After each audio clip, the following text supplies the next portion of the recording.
Hello friends, કેમ છો બધા? તમારી પોતાની ચેનલ નિશા પટેલ ગુજરાતીમાં તમારું સ્વાગત છે અને હું છું નિશા.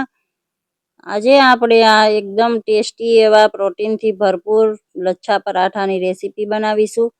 તમે આને બાળકોના ટિફિન માટે કે લંચમાં ડિનરમાં ક્યારે પણ બનાવી શકો છો. એકદમ ટેસ્ટી પરાઠા બને છે અને રેસીપી પણ બહુ જ સરળ છે. તો ચાલો રેસીપીને જોઈ લઈએ. તો એના માટે મેં આ મગ લીધા છે અને આખી રાત માટે પલાળીને રાખી દીધા હતા. એકદમ સોફ્ટ થઈ ગયા છે મગ, તમે જોઈ શકો છો.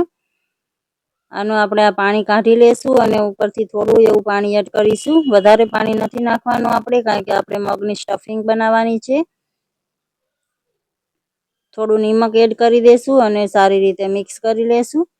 હવે કુકરમાં મેં પાણી ગરમ થવા માટે રાખી દીધું હતું. તો આમાં આપણે મગવાળું વાસણને રાખી દેશું અને ઉપરથી ઢાંકણ ઢાંકીને આપણે એને 2 વિસલ આવે ત્યાં સુધી કૂક કરી લેશું. ફ્રેન્ડ્સ, એક નાનકડી રિક્વેસ્ટ છે, તમે મારી ચેનલને સબસ્ક્રાઈબ ન કરી હોય તો પ્લીઝ ચેનલને સબસ્ક્રાઈબ જરૂરથી કરી દો અને બેલ આઇકનને પ્રેસ કરી દો, જેથી મારી નવી વિડીયોની નોટિફિકેશન તમને મળતી રહે. તો હવે આપણા મગ સારી રીતે બફાઈ ગયા છે. આ રીતે તમે જોઈ શકો છો. આમાં પાણી ન હોવું જોઈએ એકદમ, પણ પાણી રહી ગયું હોય તો તમે પાણી નિતારીને મગને લેવાના છે આપણે. તો હવે આપણે આમાં મસાલા કરીશું. તો આ મેં 1 પિંચ જેટલી હિંગ એડ કરી છે. હળદર પાવડર એડ કરીશું. અડધી ચમચી જેટલું મેં આખું જીરું લીધું છે. મસાલામાં તમે તમારી ચોઈસના એડ કરી શકો છો. આમાં પનીર પણ એડ કરી શકો છો. ફ્રેન્ડ્સ, વેઇટ લોસ કરતા હોય તો આ રેસીપી બધાથી બેસ્ટ છે ફ્રેન્ડ્સ. હવે તીખાસ માટે મેં આમાં આદુ મરચાંની પેસ્ટ એડ કરી છે. તમે લાલ મરચું પાવડર પણ લઈ શકો છો. થોડું એવું નિમક એડ કરીએ છીએ, કારણ કે નિમક આપણે પહેલાં પણ એડ કર્યું હતું. અને હવે લીલા ધાણા એડ કરી દીધા છે. તો હવે આ રીતે પોટેટો મેસરથી થોડું થોડું મેશ કરી લેશું.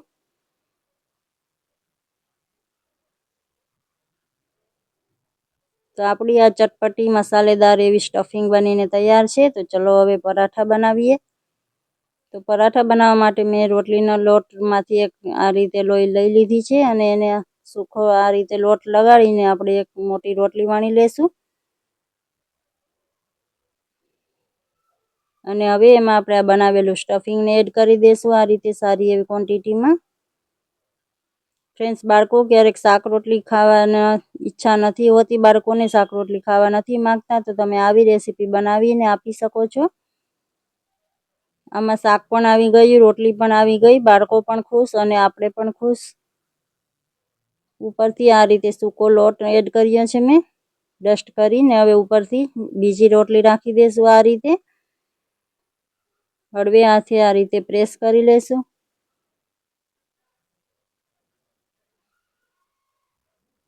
અને હવે ચાકુની હેલ્પથી આ રીતે મેં કટ લગાવી દીધા છે.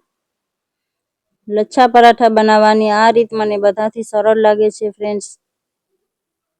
એકદમ આરામથી સરસ પરાઠા બની જાય છે.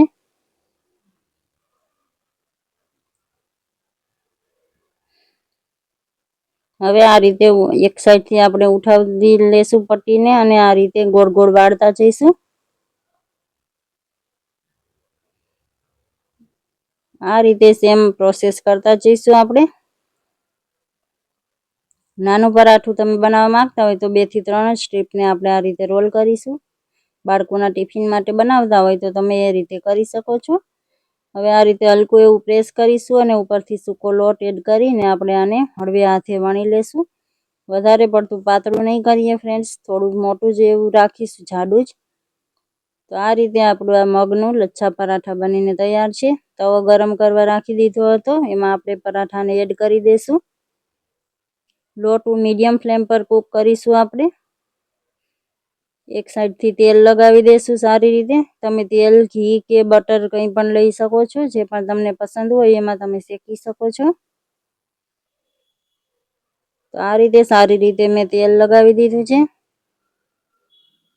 અને પછી બીજી સાઈડ આપણે એને પલટાવી લેશું અને બીજી સાઈડથી પણ આપણે તેલ લગાવી લેશું સારી રીતે.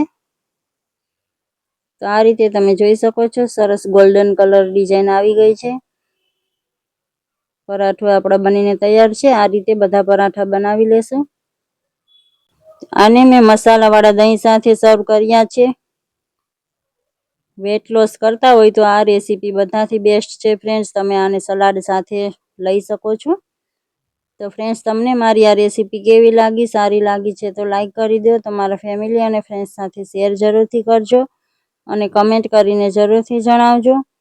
મળીએ છીએ આવી જ નવી રેસીપી સાથે. Thank you for watching.